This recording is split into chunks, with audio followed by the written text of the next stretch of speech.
शांतता. हा video माइंडस्टिक्स foundation ट्रस्टने तयार केला आहे. कधी विचार केलाय का की एखादा सिग्नल आपल्या खोलीच्या एका टोकापासून दुसऱ्या टोकापर्यंत कसा जातो, किंवा एखादा मेसेज क्षणात जगभरात कसा पोहोचतो?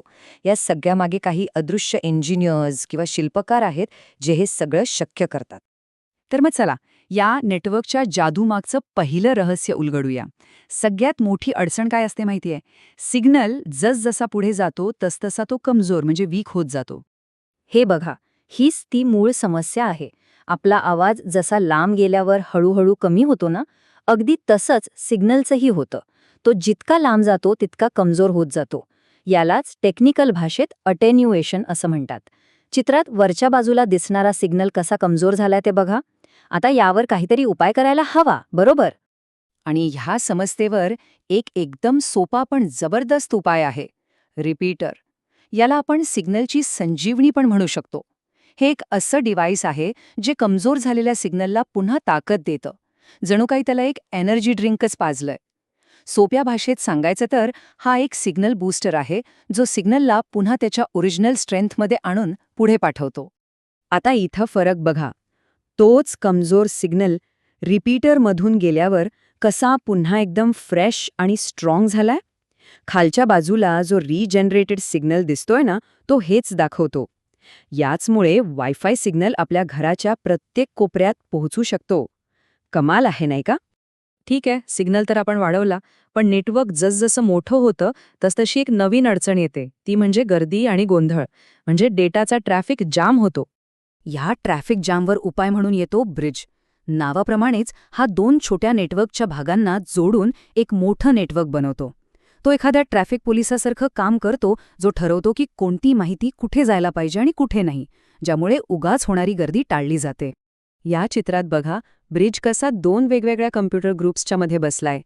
तो एक हुशार मॅनेजरसारखं काम करतोय. तो फक्त गरजेची माहितीच एका ग्रुपमधून दुसऱ्या ग्रुपमध्ये जाऊ देतो. यामुळे दोन्हीकडचा अनावश्यक ट्रॅफिक कमी होतो आणि काम एकदम सुरळीत चालतं. तर हा ब्रिज इतका स्मार्ट कसा असतो? बघा प्रत्येक कम्प्युटरचा ना एक युनिक पत्ता असतो, ज्याला मॅक ॲड्रेस म्हणतात. ब्रिज येणाऱ्या प्रत्येक डेटा पॅकेटवरचा हा पत्ता वाचतो. त्याच्याकडे एक लिस्ट असते, ज्यात कोणता कम्प्युटर कुठे आहे हे लिहिलेलं असतं. आणि त्या लिस्टनुसार तो ठरवतो की हे पॅकेट पुढे पाठवायचं आहे की नाही. अगदी आपल्या पोस्टमॅनसारखंच काम, नाही का? आत्तापर्यंत आपण एकाच नेटवर्कच्या वेगवेगळ्या भागांबद्दल बोलत होतो. पण विचार करा, जर दोन पूर्णपणे वेगळ्या नेटवर्क्सना एकमेकांशी बोलायचं असेल तर तेव्हा काय लागेल? चला पाहूया. याचं उत्तर आहे राउटर. राउटर म्हणजे आपल्या डिजिटल जगाचा GPS. जसं आपण एका शहरातून दुसऱ्या शहरात जायला GPS वापरतो, तसंच राउटर दोन पूर्णपणे वेगळ्या नेटवर्क्समध्ये डेटा पाठवण्यासाठी सगळ्यात बेस्ट मार्ग शोधतो. तो ह्या डेटा हायवेचा खराखुरा नॅव्हिगेटर आहे.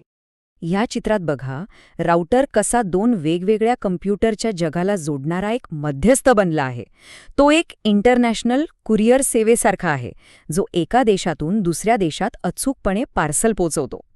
त्याच्यामुळेच आपल्या घरातलं नेटवर्क आणि बाहेरचं इंटरनेट ही दोन वेगळी जगं एकमेकांशी बोलू शकतात.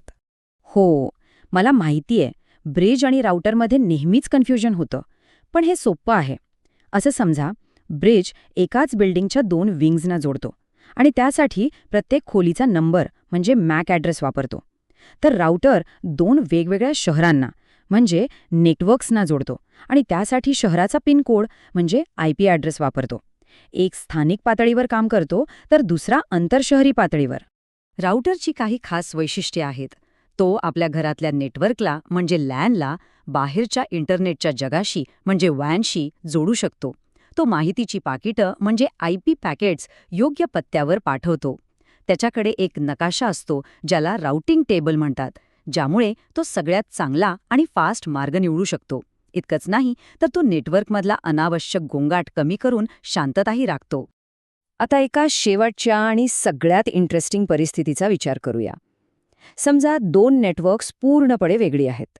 त्यांची भाषा किंवा प्रोटोकॉलच वेगळे आहेत. म्हणजे जसं दोन वेगवेगळ्या भाषा बोलणारे लोक एकत्र आले तर काय होईल? यावर उपाय आहे गेटवे. जसं दोन वेगळ्या भाषा बोलणाऱ्या लोकांसाठी एक ट्रान्सलेटर किंवा दुभाषक लागतो, तसंच गेटवे दोन वेगवेगळ्या नेटवर्क भाषा बोलणाऱ्या नेटवर्क्ससाठी काम करतो. तो एका नेटवर्कची भाषा दुसऱ्या नेटवर्कला समजेल अशा भाषेत रूपांतरित करतो. हा खऱ्या अर्थाने एक युनिव्हर्सल ट्रान्सलेटर आहे. आणि हे आपण रोजच्या आयुष्यात वापरतो. आपला इंटरनेट सर्व्हिस प्रोव्हायडर जो राउटर देतो ना, तो अनेकदा गेटवेचं काम करतो. तो आपल्या घरातल्या किंवा ऑफिसमधल्या लोकल नेटवर्कसाठी बाहेरच्या इंटरनेटच्या जगात जायचा आणि यायचा दरवाजा म्हणून काम करतो. गेटवेची क्षमता खूप जास्त आहे. तो नेटवर्किंगच्या जवळपास प्रत्येक स्तरावर काम करू शकतो.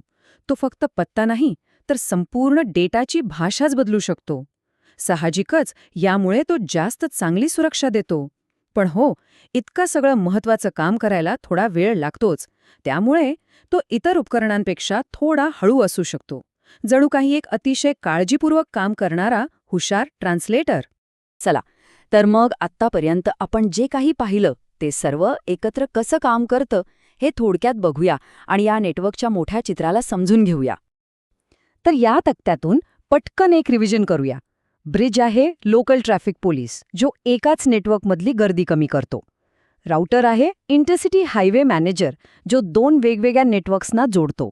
आणि गेटवे आहे एक इंटरनॅशनल ट्रान्सलेटर, जो दोन पूर्णपणे वेगळ्या भाषा बोलणाऱ्या नेटवर्क्समध्ये संवाद घडवून आणतो. प्रत्येकजण आपापल्या जागी खूप महत्वाचा आहे. जसजसं आपलं जग एकमेकांशी आणखी जोडलं जातंय, तसतसं एक प्रश्न नक्कीच पडतो की उद्याच्या या महाजालाची रचना करणारे नवीन शिल्पकार कोण असतील? ह्यावर विचार करायला नक्कीच हरकत नाही.